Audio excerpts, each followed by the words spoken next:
The findings of my report are exactly those my colleague from the French Ministry of Foreign Affairs has just mentioned in his speech. Namely, we have an extreme right scene that has not grown significantly over the last 10 years, with a core membership of 1,000 people whom we consider to be not only active, but I would say prone to violence, and a total number of 3,000 people. Those 3,000 people, by the way, can be members of one or more such groups. It's very often that one guy belongs to at least two, maybe three extreme right movements. One very important thing to know is that starting in 2011, when she became chairperson of the National Front, Marine Le Pen put an end to the policy that was then in use, allowing members of the National Front to be members of other fringe movements as well. So we now have a clearly divided picture. The Rassemblement National on one side plays politics within the democratic frame, and on the other end we have a lot of small groups and grouplets numbering, from my last count, between 70 and 80, yes, 70 and 80 different groups, most of which only have a dozen members, and the most important of which is Génération Identitaire, with around 1,000 people who are not, at least so far, engaged in violent activities, in the sense that they are not terrorists, they are not even terror prone, I would say. My second finding is that nevertheless, as was said by my colleague, we still have to be very concerned about the threat that the extreme right embodies, for at least three reasons. First of all, most of the people who are members of the small fringe movements are really prone to violence. They consider that the state has failed, especially in its fight against Islamism. They believe in the Great Replacement theory. They hate foreigners, not only non-European foreigners, but all kinds of people with different background. And they have been emboldened by what recently happened on Capitol Hill. And I really see a chance. Of course, this report was already released when those events took place in Washington, D.C. But I can clearly see some surge starting on the evening of January the 6th, with some fringe French groups starting to say, well, what they did was probably the best way to act if we really want to overthrow the government. I will give only one example. There is one American movement, one American neo-Nazi movement, which was involved in the events on Capitol Hill. That's the Nationalist Social Club. And the Nationalist Social Club, which is really a hardcore neo-Nazi movement, has become active with a few members in the Paris area starting this summer, well, I mean last summer.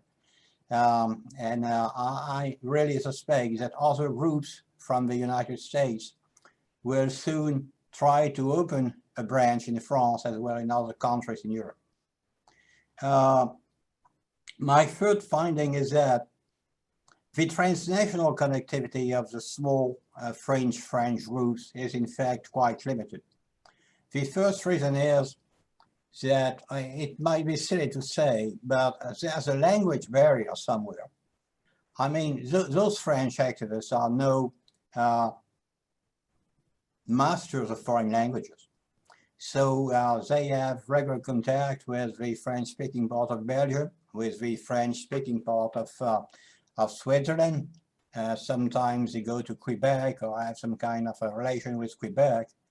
But most of them do not have the extensive knowledge of English that can allow them to, I would say, be players on the international scene, like, let's say, most of the Scandinavian groups whose members usually master English far better than we do.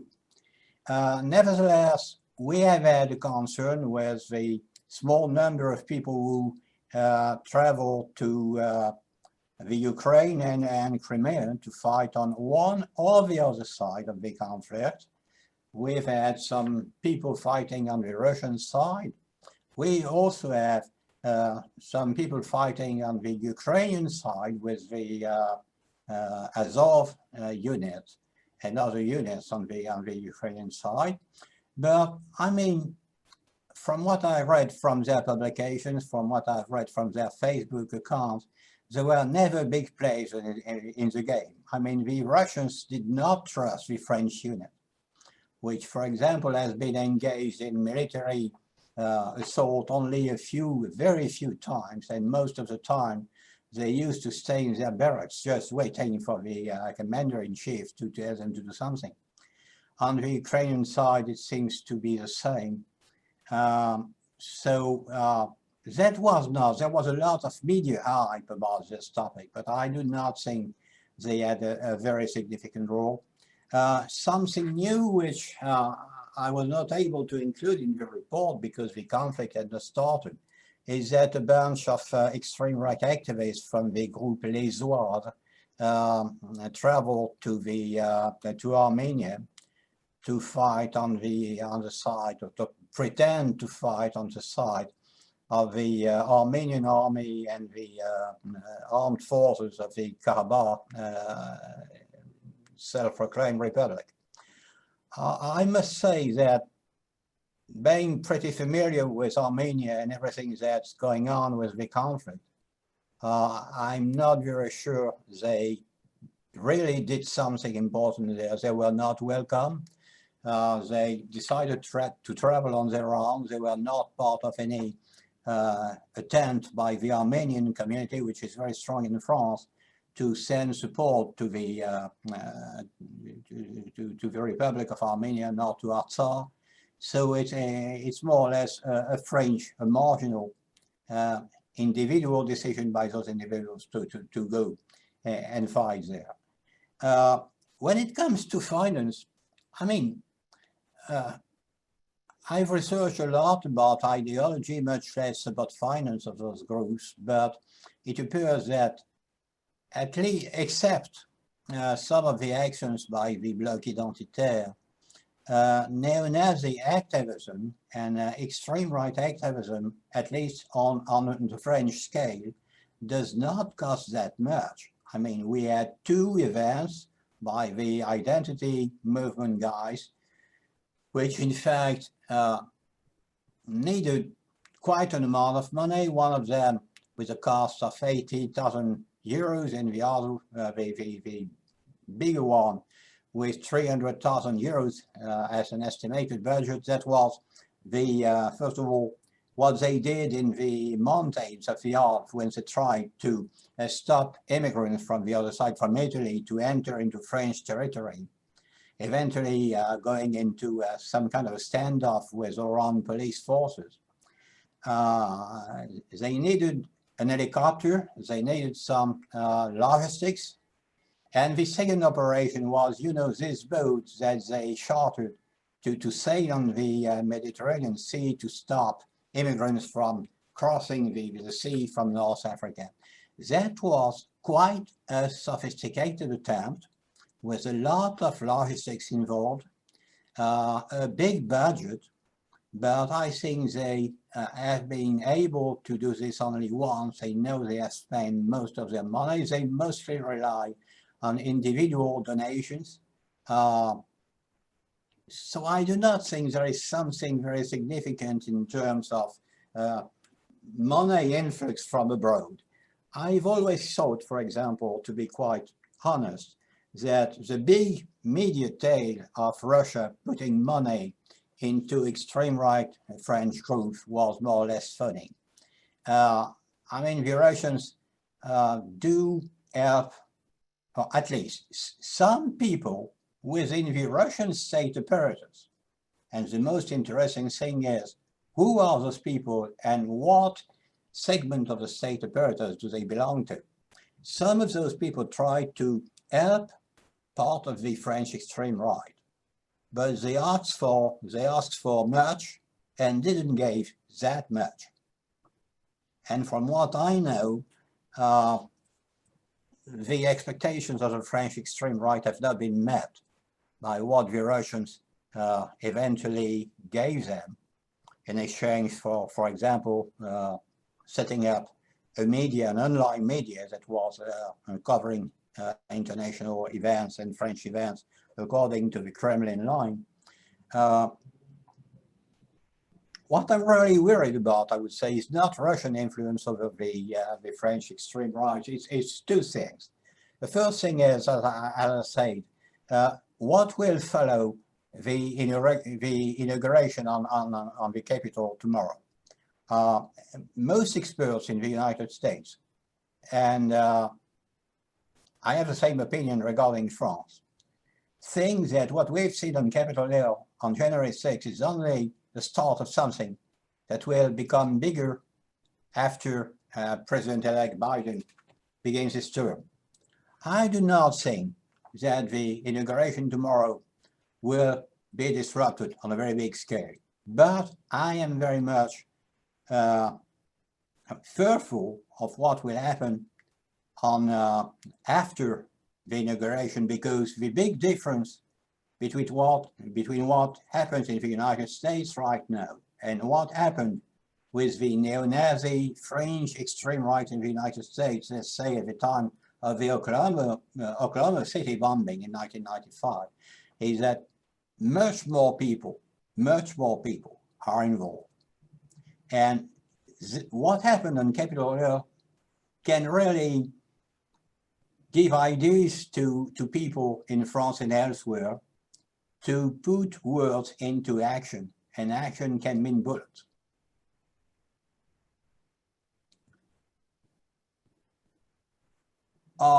Another point is, we do have a problem in France with, are we dealing with the extreme right, with the neo-Nazi right, with the super patriot right? We have a problem with words, with definitions. We do not have a legally binding definition of extreme right. We do not have a legally binding definition of extreme left either. And I think we should clarify this. From the point of view of the domestic intelligence agencies, we usually distinguish between the extreme right, which can be legal and non-violent, and what they call the ultra-right, which is prone to violence. As was said before, we had 5 attacks which were unfolded between 2017 and 2020. Those came from the ultra-right, and I think that it's really, it will continue to be this way. The profile, the social profile of those involved in the plot we've seen since 2017 is very different from what we saw in previous decades. We see a growing number of people with, I would say, a university background who are totally fit to have a good job and a decent living. We had one civil servant involved in one of those plots, several people with a background in the police or the armed forces, people belonging to the middle class, sometimes to the upper middle class, and that's a big change, because we are not dealing here with your usual neo-Nazi thug, with your usual neo-Nazi skinhead. We are dealing with people who have, I mean, the means to intellectually write down a strategy and distinguish between what is feasible and what is not. But on the at the end of it, at the end of the day, I think we should remain careful because, as was said by my colleague from the Ministry of Foreign Affairs, the danger from the Islamic fundamentalist movement is far bigger, and we also have a problem, a growing problem, with a fringe of the extreme left, which is becoming more and more prone to violence, especially willing to attack the state, representatives of the state and the police. So the extreme right is only part of a growing picture which can draw momentum from the economic crisis that will follow the COVID crisis. I think it's too early to tell, but probably the social and consequences of the crisis, the consequences on the economy will be much bigger, unfortunately, than what is expected. And a lot of middle class people, of lower middle class people, but other people as well, can become radicalized and try to find a solution to their problems with the extreme right.